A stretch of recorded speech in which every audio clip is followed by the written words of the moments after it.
If you're just tuning in, thanks for watching. Yeah, I think if you've been watching all the episodes, all the new episodes, and you made it all the way to this last episode, big thanks. Your view, I guess, matters to us for our ego. Saving the best for last. But in all honesty, this is not really about us at all. I think in the beginning, we were more visible in our previous content, and I think this time around, we're trying to highlight the food. If you watch the old stuff, the skit is like a third, 2/3 of the episode. We're just highlighting local restaurants, you know. We are dropping by Chop Shop. Chop Shop. Chop Shop. Another Korean place. Is it Korean? Yeah. All right. I mean, it's kind of a play on it. It's not classic.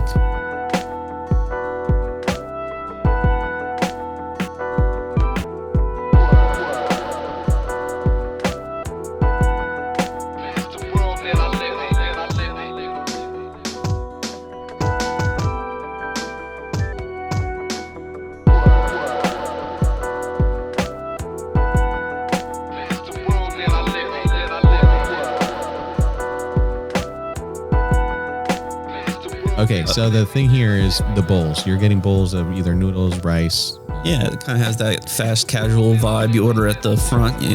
There's servers that bring it out to you. It looks like a diner. It was a diner. It was a diner. It was Nico's Diner back in the day. And it has that same ambiance and feel. When I lived here, I used to go and get their takeout like all the time.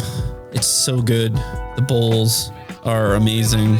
Everything fresh ingredients. The chef there put it on us. They call it a customizable donburi. Donburi. Japanese. Okay, maybe it's not all Korean. I think it's like a mix. It's Asian style food. Yeah, Asian bowls. Open-ended. Check their website for hours because they vary. They do a lot of takeout right now. I think they do like Uber Eats and whatnot.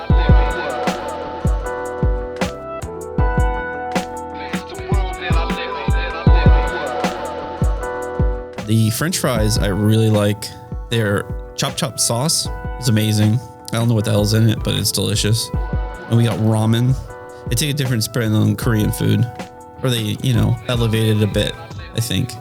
I think this is a good place to bring some friends before you're going to have a drinky drink night. Yeah, this is a real nice place to get some padding for your foray out into the world, the nightlife of Tampa. It'll fill you up. Nice portions. Reasonable prices. Dan noodles, classic. I like the Dan noodles. It was fucking spicy and it did rip my butthole. Yes. The calling card of a very tasty meal. But only an asshole, no pun intended, would think that they're not going to suffer after Dan noodles. Unless you're like a pro. Yeah, see, that's one good thing about people that know what they're doing in the kitchen. They know it tastes good and they make it the way they like it. And sometimes it's spicy. And I like spicy. So I'm all in. And that's just part of the experience.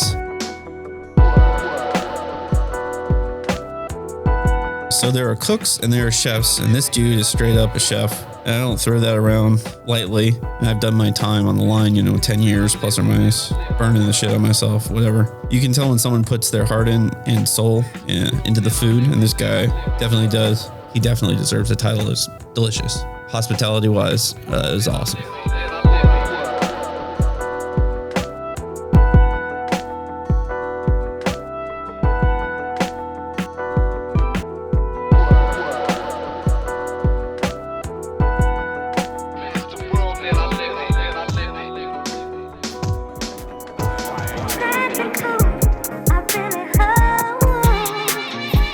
Mandarin Heights. Oh, yeah. And do I love coming to this place? Great ambiance. Great cocktails. Classic cocktail. Bam, bam, bam, bam, bam, bam.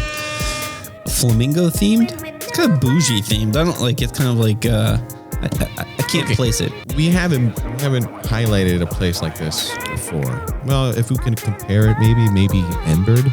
No Vacancy is kind of the same vibe-ish.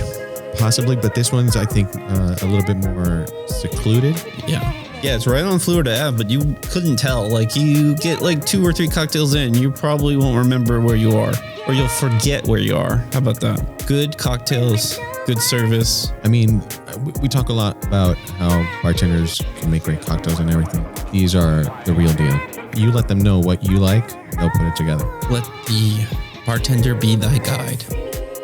You know you're at a good cocktail bar when the glass is heavy. I think that the glass weight tells you what kind of drink you're about to have. I can see that. I can see that. Good glassware usually means good cocktail. I mean, if they break out a big long spoon and they start stirring shit, you know you're in the right place generally.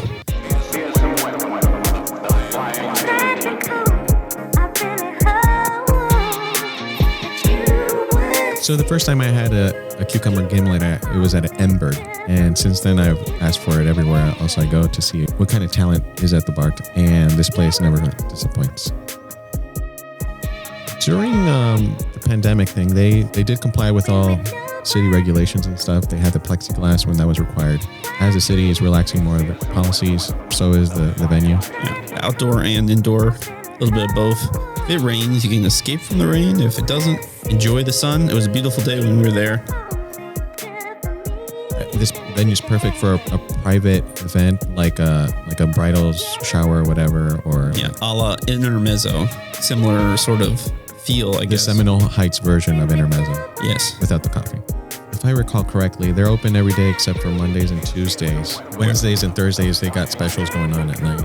It can fill up, so if you do plan to get here nighttime, maybe consider Plan B. There's Sea House down the street. There's also the Porsche right in front.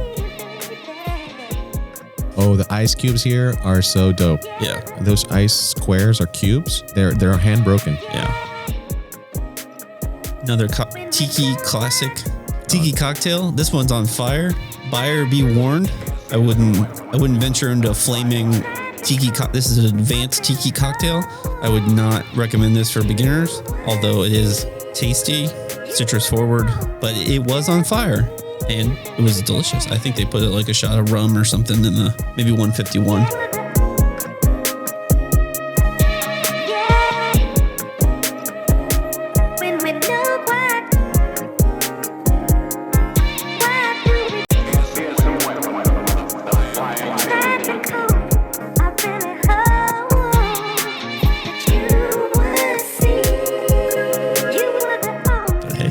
High life. Uh-oh, champagne and beers.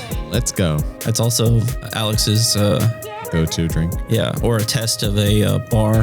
What happens if it doesn't have Miller High Life? Then I'm forced to ask for Mick Ultra. Ugh.